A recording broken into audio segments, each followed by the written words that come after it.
तो दोस्तों टाटा केमिकल्स ने अपने क्वार्टर 3 के नंबर को डिस्क्लोज कर दिया है। तो चलिए देखते हैं क्या है क्वार्टर 3 के नंबर्स के अंदर। मैं आपको मार्केट का जो एस्टीमेट है उसके साथ कंपेयर कर बताता हूँ कंपनी के नंबर आपको कैसे देखने को मिल रहे हैं। तो टाटा क्रोस में है, पिछले क्वार्टर में कंपनी ने 3,998 करोड़ के आसपास का रेवेन्यू जनरेट किया था। पिछले साल 4,148 करोड़। अब ये देखें तो गिर के 3,730 करोड़ के आसपास कंपनी का जो रेवेन्यू है वो आपको जाता हुआ देखने को मिला। तो साल दो साल देखें तो साल दो साल कंपनी के रेवेन्यू के अंदर ऑलमोस्ट 10% के आसपास की गिरावट आपको देखने को मिलेगी। वहीं अगर क्वार्टर जाते हैं तो क्वार्टर भी कंपनी के रेवेन्यू के अंदर एक हल्की सी गिरावट आपको देखने मिली। अप्रोक्सीमेटली बोल सकते हैं वहाँ पे 7% के आसपास की गिरावट है। तो साल दर साल क्वार्टर कंपनी का जो रेवेन्यू है वो आपको गिरता हुआ देखने को मिल रहा है। चलिए कंपनी के एक्सपेंस एस्टीमेट किया था वो बता दूँ, क्योंकि कंपनी ने शो तो किया है 3,330 करोड़ का रेवेन्यू, जबकि मार्केट का अनुमान था इस क्वार्टर में कंपनी के रेवेन्यू को लेकर 3,824 करोड़ के आसपास।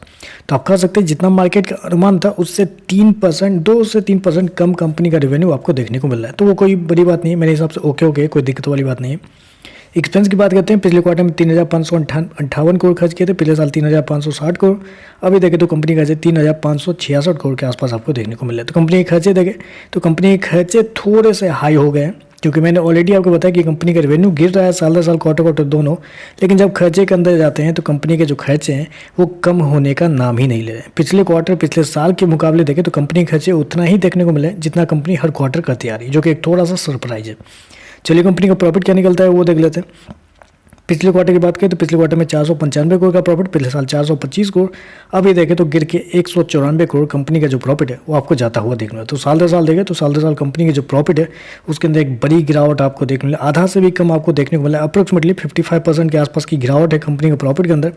वहीं अगर क्वार्टर जाते हैं तो क्वार्टर तो और बड़ी गिरावट आपको देखने में, वहाँ पे देखें तो 60% के आसपास की गिरावट है कंपनी के प्रॉफिट के अंदर क्वार्टर। ये थोड़ा सा सरप्राइज है, कंपनी का प्रॉफिट इतना नहीं गिना चाहिए, क्योंकि साल दर साल क्वार्टर देखें तो कंपनी का प्रॉफिट के अंदर एक बड़ी गिरावट आपको देखिए, जबकि मार्केट का अनुमान था इस क्वार्टर में कंपनी के प्रॉफिट को लेकर 283 करोड़ के आसपास। तो आप कह सकते हैं जितना मार्केट का अनुमान था उससे बहुत कम कंपनी का जो प्रॉफिट है वो आपको देखने को मिल रहा है।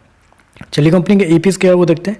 पिछले क्वार्टर में 16 रुपये 80 पैसे, पिछले साल 15 रुपये 62 पैसे। अभी देखें तो गिर के 6 रुपये 20 पैसे के आसपास आपको देखने को मिला। तो ओवरऑल देखें तो देखिए रेवेन्यू वाइज कोई दिक्कत नहीं है, रेवेन्यू थोड़ा सा गिरना था ही, क्योंकि ये सारे केमिकल सेक्टर के नंबर खराब आ रहे हैं, तो कोई दिक्कत वाली बात नहीं थी। लेकिन एक्सपेंस को कंपनी ने इस कदर बढ़ा दिया है कि कंपनी का प्रॉफिट बहुत लार्ज अमाउंट में आपको गिरता हुआ देखने को, वो थोड़ा सा सरप्राइज है मेरे हिसाब से।